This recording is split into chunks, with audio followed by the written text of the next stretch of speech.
We go to economics AS level, chapter 3, production possibility frontier. We're talking about production possibility frontier. We're talking about a graph that represents the combination of goods that an economy can produce if all resources are fully utilized. But what brings us to that PPF? It would have been as a result. It's as a result of scarcity, the economic problem. So let's just go now. The problem of scarcity. The problem of scarcity. Over a period of time, resources are scarce, and therefore only a finite amount can be produced. For example, an economy might have enough resources at its disposal to be able to produce 30 units of manufactured goods and 30 units of non-manufactured goods. So if it were now to produce more of manufactured goods, it would have to give up some of its production of non-manufactured items.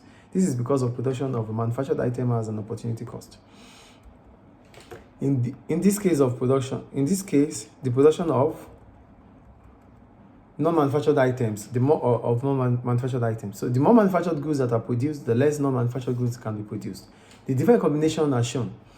So the other names for it include production possibility curve or boundary or transformation curve.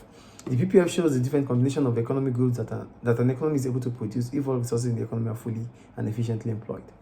So there's always opportunity cost, which means we have to forgo one for another.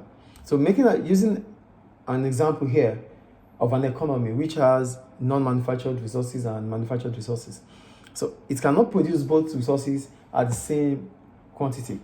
So it means if it has to produce one, it has to let go of another. So that is what production possibility frontier it's talking about. So when we have production possibility frontier, it gives us like the graph we have here. So let's just go to the graph immediately. Are you there? So we have non-manufactured goods and manufactured goods. So based on this graph, we're using 30. They said for non-manufactured goods, okay, now we have point A, point B, point C, point D, point E, point F, and G. Those are the points we have, right? So that curve is the boundary.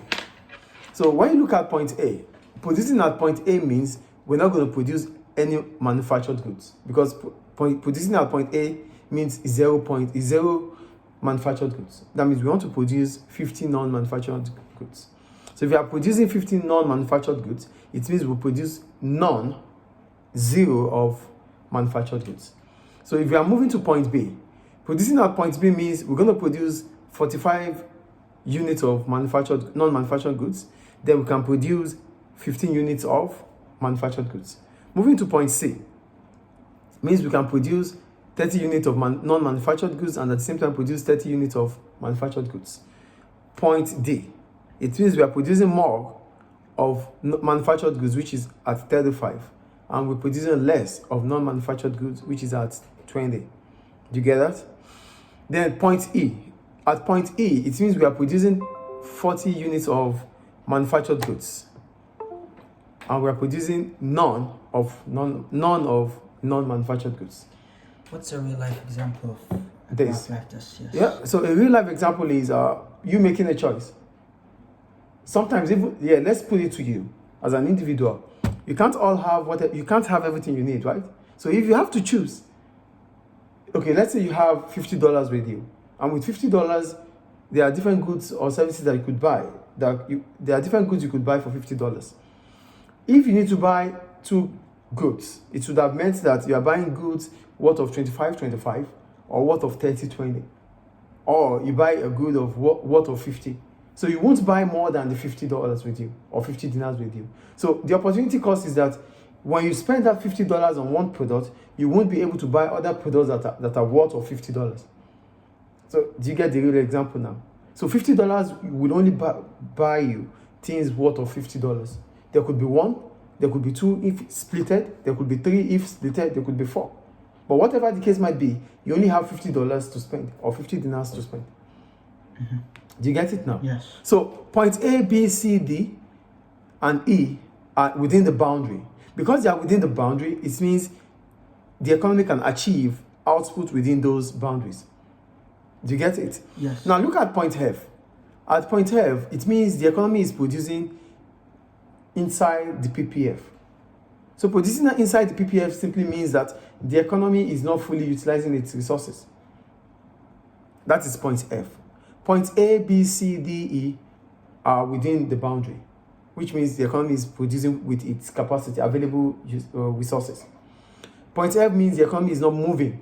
It's not producing using its full capacity. That means the potential, they are still left. That is point F. And look at point G. At point G, it means the economy, it is not achievable for the economy because there's no resources to reach that point. So if the economy has to move out of the PPF here to point G, it would have been as a result of advancement in technology, it would have been as a result of increasing discovery of new natural resources. So that would allow the economy to move above the PPF. Or probably there's education and training in the supply side of the economy. Do you understand? So point A, B, C, D, E is clear. Point F is clear. And point G is also clear, right? Yes. Good. So that's about PPF.